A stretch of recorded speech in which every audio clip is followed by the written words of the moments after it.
Hello students, this program is for Bachelor of Science third year, subject Botany, semester 6, course code BOD105, course title Nursery and Gardening. I am Sujata Dabulkar, Assistant Professor, Government College of Arts, Science and Commerce, KPM Goa.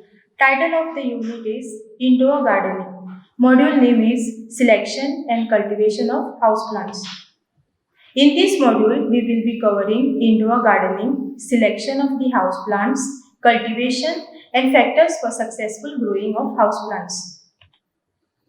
At the end of this module, we will learn to define houseplants or indoor gardening, describe the selection of the houseplants, describe the cultivation of houseplants, understand factors on which cultivation of the houseplants depend. Coming to the introduction, the art of growing houseplants or indoor plant inside a house is known as indoor gardening. The simplest method is to grow individual plants in pot and keep them in appropriate places in the house. The house plants or indoor plants are a necessity in the homes. It is less costlier to decorate the interior of a room with a live plant compared to the flowers that are costly and need to be replaced frequently. Selection of the houseplants. The plants which are grown in houses are of two kinds. First, the flowering plants, and second, other category. The flowering plants are spectacular in appearance by virtue of their colorful flowers, such as African violets, geraniums, etc. Other category includes plants which provide permanent display with their graceful foliage and sometimes with their architectural or unusual form. Example, bonsai. Indoor garden plant care. The conditions your plant require will vary depending on type of indoor garden you want to cultivate and second, the individual species you select. The first factor responsible for better growth of indoor plant is light. Light is important factor in the cultivation of house plants and varies from plant to plant. Herrera helix, a climbing houseplant, thrives well in a dark corner, whereas the Sansevieria requires a good amount of light. No houseplant should be exposed to direct light with few exceptions such as Sansevieria, most cacti and trees like Grevillea robusta.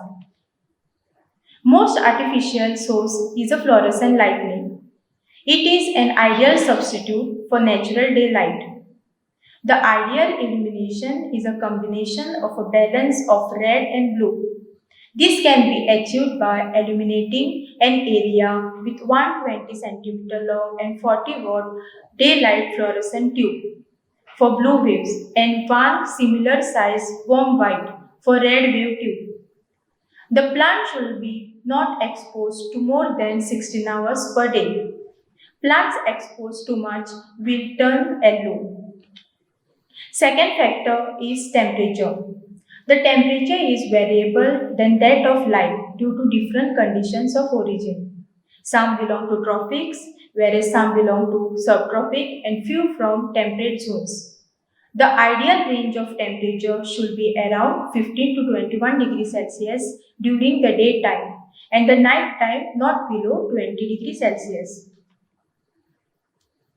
Many houseplants such as Sansevieria, desert cacti, few other succulents receive high amount of humidity in natural habitat.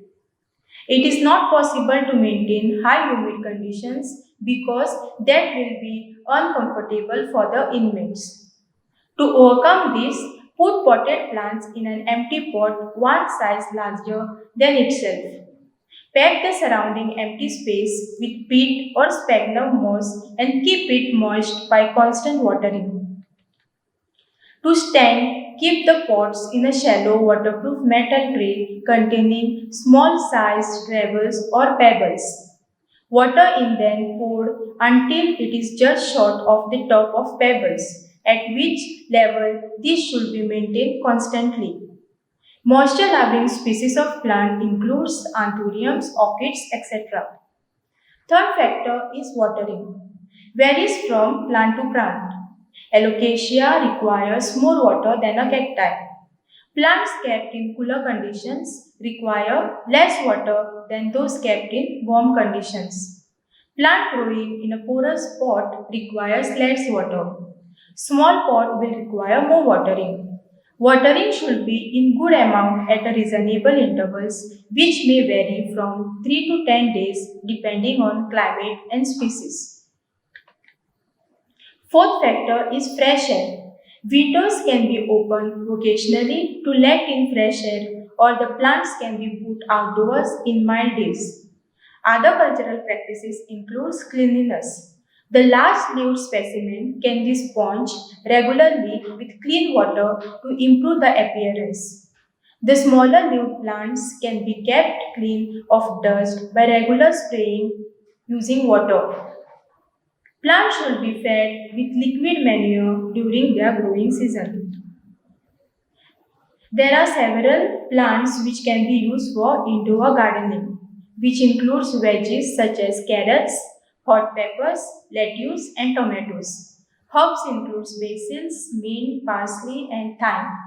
Low light plants includes spider plants, snake plants, and certain ferns. Humidity loving plants such as begonias, ferns, and peace lilies.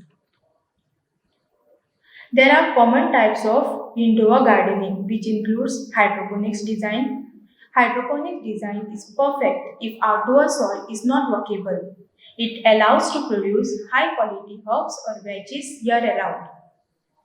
Second, herb garden. If you have a sunny spot in your house, it will be the perfect place to nurture a collection of fresh herbs even during the winter.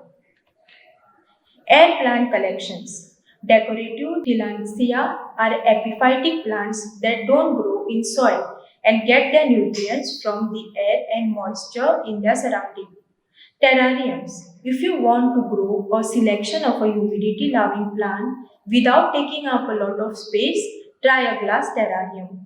You can select plants that are low maintenance while still visually appealing. Living walls. If you have limited floor or shelf space or just want to dive up a bare wall in your home, creating a vertical living plant wall could be the best way to go. These are my references. Thank you.